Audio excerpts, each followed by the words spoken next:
Hey yo yo yo, salut les turfeuses, salut les turfeurs, bienvenue pour un nouveau pronostic de Benoît Requin. Ok, place au pronostic du Quintet du lundi 21 novembre, direction Paris-Vincennes pour le prix Montignac-Charentes, trop attelé, 2700 mètres, 13 partants, réunion 1, course 1, indice de confiance 4 sur 5.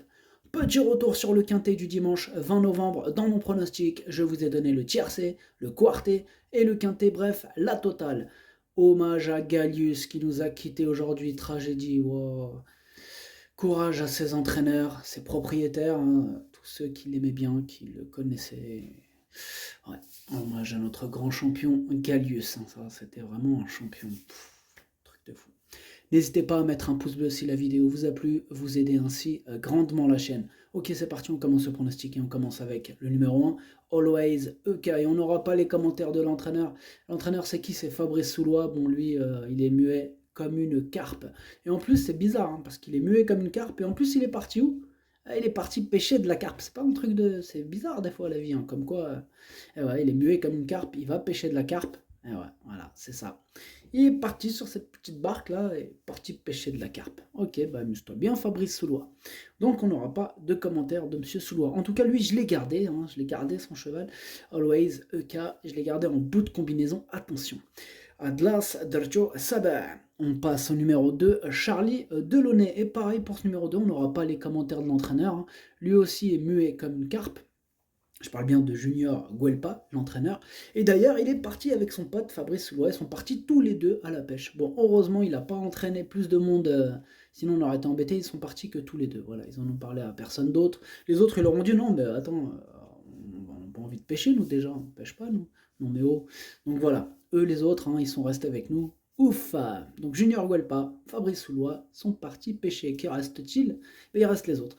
Alors moi, ce numéro 2 aussi, je l'ai gardé en bout de combinaison, mais je l'ai gardé. Numéro George Dercho, on passe au numéro 3, Marcelo Wib, ou Marcelo Wipe, comme vous préférez, hein. On écoute l'entraîneur Vincent Martens. Marcelo Wib a remontré sa forme la dernière fois, courant de très belle manière. Il aurait pu être deuxième si cela s'était mieux passé. Comme il faut lui masquer l'effort, il est tributaire du déroulement de course. Il est très bien, on en attend une confirmation. Avec un bon parcours, il devrait activement participer à l'arrivée. Eh bien, moi, ce numéro 3 me plaît beaucoup, je l'ai gardé très haut en deuxième position. Numéro 3, Darcho Chani. On passe au numéro 4, Finn Collin, et on écoute Mathieu Abrivard. Finn Collin avait déçu à Saint-Galmier alors que je l'avais préparée pour cette course, mais elle était sous l'influence de son sexe. Dernièrement à Nantes, elle a tracé un bon parcours alors qu'elle était ferrée. Lundi, elle fait face à son à son premier objectif de l'hiver. Elle se plaît à Vincennes et sera pieds nus. Sur ce qu'elle montre à l'entraînement, elle doit renouer avec les bonnes performances. Eh bien moi ce numéro 4, c'est tout simplement mon préféré et je l'ai mis en tête. Ad numéro 4, Walloul Dieli. On passe au numéro 5, Élite de Giel, et on écoute Jean-Luc Dersoir. Élite de JL n'a pas confirmé lors de ses deux dernières sorties sa bonne rentrée. Elle manquait peut-être de rythme, mais j'avoue qu'elle m'a déçu. Je suis donc dans le flou, même si je sais que la régularité n'a jamais été son point fort. Elle est très bien à l'entraînement et j'espère qu'elle va nous rassurer lundi. On ne peut pas dire qu'elle brille par sa régularité, c'est vrai. En tout cas, moi, ce numéro 5, sachez que c'est lui le huitième de mon pronostic. Ad numéro 5, Walcham Dialé. On passe au numéro 6, Diego de Cao, et on écoute Thierry Duval d'Estaing. Diego de Cao a fait une très belle année, il n'a pas été revu depuis 1 mois et demi car il n'avait pas de course. Il a travaillé un peu et on va voir s'il court bien frais. Cela dit, il va bientôt avoir 10 ans et affronte des plus jeunes que lui. Cela va être un peu difficile pour gagner évidemment, mais je pense qu'il peut prendre une place en fin de combinaison à l'issue d'un parcours à l'économie. Eh bien, moi ce numéro 6, je l'ai gardé très haut en troisième position. Numéro 6, Dercho Chalet. On passe au numéro 7, Equinox, et on écoute Jacques Bruno. Equinox avait besoin de retrouver le rythme après avoir été arrêté. Dernièrement à Laval, il était encore à court de conditions. Il est arrivé à Grosbois depuis une semaine et il se montre plutôt réveillé ici. Ce bel engagement arrive peut-être un peu trop tôt pour envisager la victoire. Disons qu'il peut manquer d'une vraie course.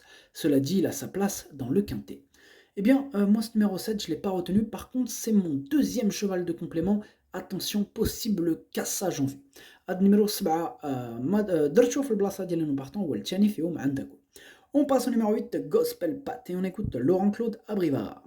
Gospel Pat est resté tranquille durant la saison de monte afin de reposer ses jambes. Il n'a pas été bon pour sa rentrée à Argentan, il manquait sérieusement de conditions, il a travaillé régulièrement depuis, mais il me paraît encore loin de son meilleur niveau, il a besoin de courir, de plus il est meilleur sur les courtes distances, bien que pieds nus, il aura du mal à se mettre en évidence. Bien, moi, ce numéro 8, je ne l'ai pas retenu, mais il pourra intéresser les amateurs de champ réduit, les amateurs de cote. Voilà, en cas de défaillance, pourquoi pas, c'est pas non plus une totale impossibilité. Ad numéro 8, Madrchoch, les libre des chez champ réduit. On passe au numéro 9, Epsom d'Airfray, et on écoute Jean-Michel Baudouin. Epsom d'Airfray a connu un mauvais déroulement de course dans le prix du Languedoc. Il ne faut plus le mener de façon offensive et plutôt le protéger en début de parcours. Il est super bien à l'entraînement, il faut le racheter, il a les moyens de terminer à l'arrivée du quintet. Eh bien moi ce numéro 9 c'est mon gros regret, c'est mon cheval de complément en cas de non partant. On passe au numéro 10, Évariste Dubourg, et on écoute Jean-Marie Roubaud.